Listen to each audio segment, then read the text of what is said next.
Sang. I'm a content marketer from Hong Kong, and I help those with an entrepreneurial mindset explore their full potential with content. Now today, as you can tell, my bed is a slightly messier than before because I have my little coworker sleeping, and it will break my heart if I had to wake him up, tell him to go elsewhere. But in any case, today I really want to share with you all how a content strategy can really help facilitate your content creation process. Now, I also have something for you guys to take away after watching this video, so be sure to watch throughout, and of course, like, comment, subscribe, and here we go. Now, in order to know how a content strategy can help you, you must know what a content strategy is. Now, in essence, a content strategy is where your branding, as well as your target audience persona, is aligned, and then we identify what content you should produce in order to convey your brand and attract your target audience at the same time. So having a content strategy is literally a framework where you can follow in order to know what content pieces you should be creating and what content pieces you should not waste your time on. Now, how does that actually help you? The first thing is to know what content to create. Now, I see a lot of people online asking what content they should be creating, on what sort of platform. They're stuck for ideas. They don't know what to do next month. Now, the short and simple answer from me is just to have a content strategy. Once you've aligned those common grounds between your branding as well as your target audience persona, you end up with what we call content pillars. These are open-ended topics and buckets for you to create content based off of. With that structure, you know for sure the content that you create is going to resonate with your target audience, so that you don't confuse yourself with trends or things that's happening or content that is being created by your competitors, and you can stick with your plan. Being consistent is one of the most important things, and a content strategy is able to help you do that. Now, aligning your branding as well as your target audience persona might sound very easy, but once you actually get to the work of it, you might get confused. Now, an example I can give you is how I did it for my own company, Joy Sang Content Marketing. My branding is all about helping those with an entrepreneurial mindset explore their full potential with content. Now, I've identified that my target audience usually struggle with taking the first step, usually have failed with Facebook ads and other social media platforms, and they're just confused because they really want to know why certain content work and why certain content don't. Now, with that understanding, my 3 content pillars consist of things about my achievements so that it shows them how it can be done, knowledge-based value that I can provide so they can follow through and inspire themselves to take the first step, as well as how we're really not that different. Even though I have the expertise of a content marketer, my experience is very relevant to those who are considering to become an entrepreneur, solopreneur, or a slasher themselves. So these are the 3 main content buckets and content pillar that I focus on producing my content. And they have proven to work without me going into dance videos or lip syncing or any other trends that might seem to be very promising with their metrics and performances. I don't need to worry about those things. I just need to focus on my content strategy and ace out the content that is categorized under my 3 content pillars.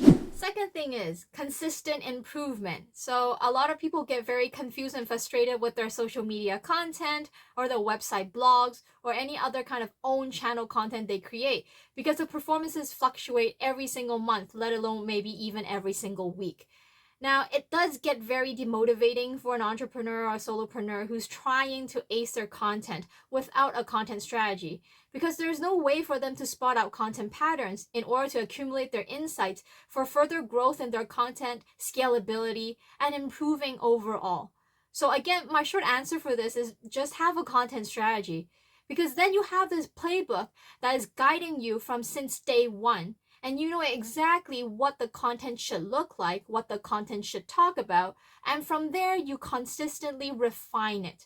So instead of just jumping in and creating content on a pulse based on the feeling of that day, and even if that content does become viral or perform very well, there's no way for you to replicate that success because you do not have a content strategy. Was it the hook? Was it the time of it being uploaded? Was it the visual? Was it just a fluke? There's no way to know. When you have a content strategy, all you need to do at the end of every single month is go back to all of the content you have created, categorize them into the content pillars that they're designated under, and then look at their metrics. Find out the top 3 and the bottom 3 posts. and see what commonalities they share. Does your top 3 posts all talk about a similar topic? Or do they all have a visual that includes your face? Does all of the bottom 3 posts have a link that drives people off outside of the platform? With such categorization is the only way you can spot out patterns because you have them under specific labels trying to do specific things. Now imagine trying to do that with just a bunch of content you have. There's no way, because every single piece of content is talking about completely different things, trying to execute an idea in completely different ways, and perhaps even using completely different assets. There's just no way. So again, the simple solution to this is just by having a framework through having a content strategy. The third thing is to justify your efforts. Now, a lot of people get lost and end up spending hours and hours trying to create content.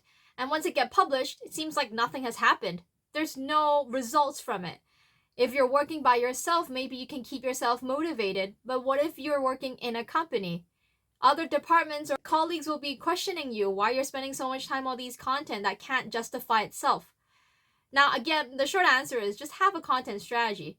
The content strategy not only illustrates what content you need to create, but also identifies its role and its objective. Now, when it's done properly, what you end up with is knowing that a certain content pillar is there to raise awareness, to drive conversion, to increase interest, to encourage engagement. All of those should have been set up in the content strategy so that when it comes to monthly monitoring, you know exactly what numbers to look at. Again, as you can imagine, if you didn't start off with a content strategy, you're just in a guessing game.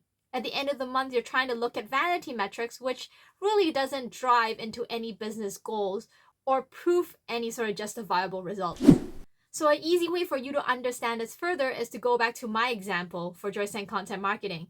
Now, one of my content pillars is all about achievements because I've realized that people want a role model and want to see what they can potentially achieve with content as well. Now, these content become very important for me in my brand building process because people look up to me based on these content. They become attracted. They consider my service. So when I come to the end of the month to grade my content and to see what learnings I have, for this specific content pillar, I look at how many leads I've driven, how many downloads, how many actions people have taken.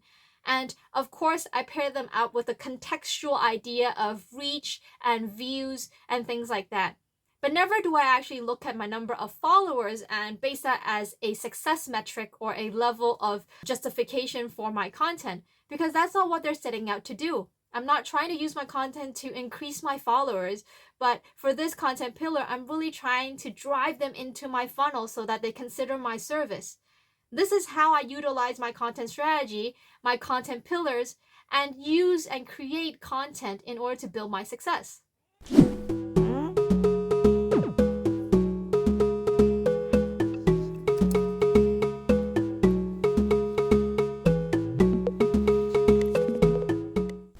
The fourth thing is identifying your golden nugget.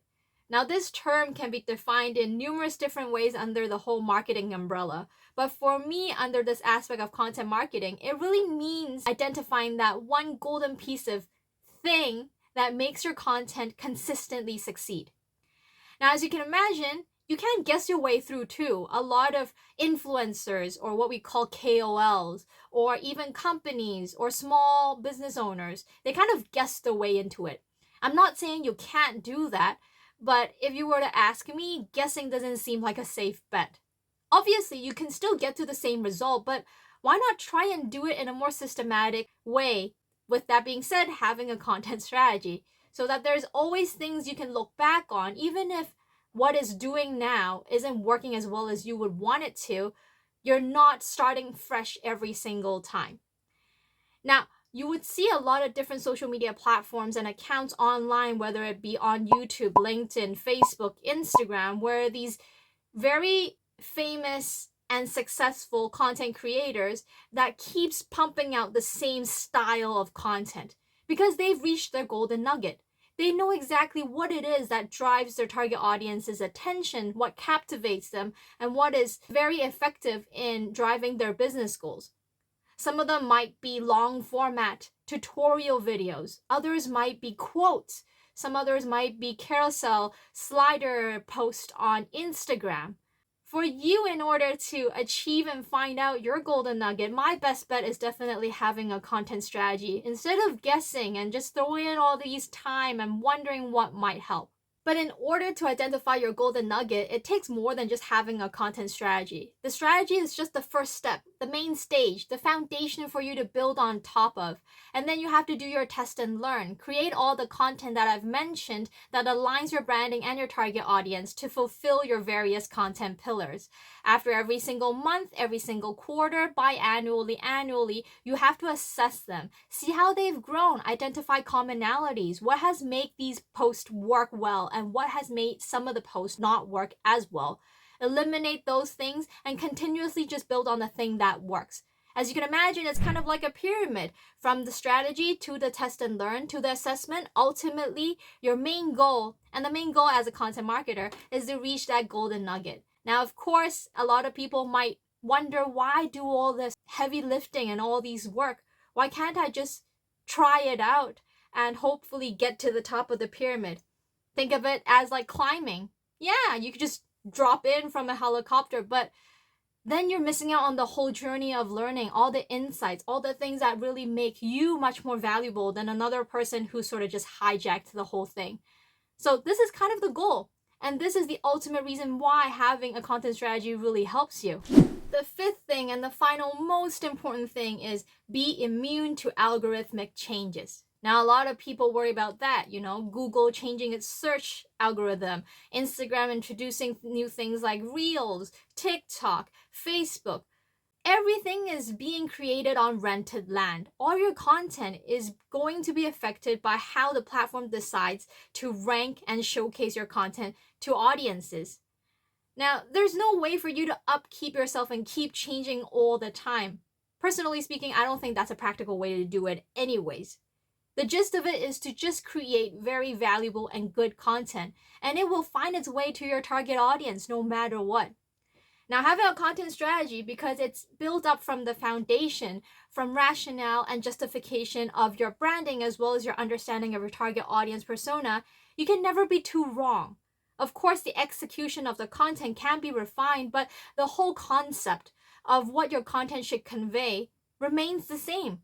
So for myself, for Joyce and Content Marketing, my content strategy from 2 years ago is the same as my content strategy right now. Obviously, the execution of my content has changed. I have upkept it so it follows the rules and guidelines of updates on different social media platforms. However, the core of it, the essence of my brand, remains the same. The people I attract remains the same, with the same mentality. They're like-minded, and I know that further down the road, they will enter my funnel, be nurtured, and potentially become one of my paying clients. This is the way to do it properly, instead of just jumping in and trying out different things and being jeopardized by the algorithm in the long run, because things will change. And if you stay consistent, then there's a fighting chance for you to become successful and attract all of your potentials and opportunities with content. If you're still wondering if you should adopt a content strategy, or if you work in a business that kind of needs you to get through different hierarchies and different members within the team in order to get the idea across, what I have for you today is a free downloadable for you to read through, and it's all about all the pain points that content strategy can help a company, solopreneur, entrepreneur solve. So be sure to download this free downloadable, check it out, and share with your colleagues and see what they think. Because at the end of the day, there's no point in wasting all your time trying to test out content that cannot scale. Pick up and try to ride on different trends and algorithms every single day on top of your daily work. For me, content should be something that is carefully planned out, and you can literally forget about it on the day. It's been automated. It's already there. It will be done, and it will help you organically attract your leads every single day. So that's it. Those are my 5 main reasons as to how a content strategy can help you throughout your content creation process as an entrepreneur, solopreneur, slasher, or even a small business owner. Again, be sure to check out all my other videos in this channel if you haven't done so yet, and I can't wait to see you again for the next one. See you guys soon.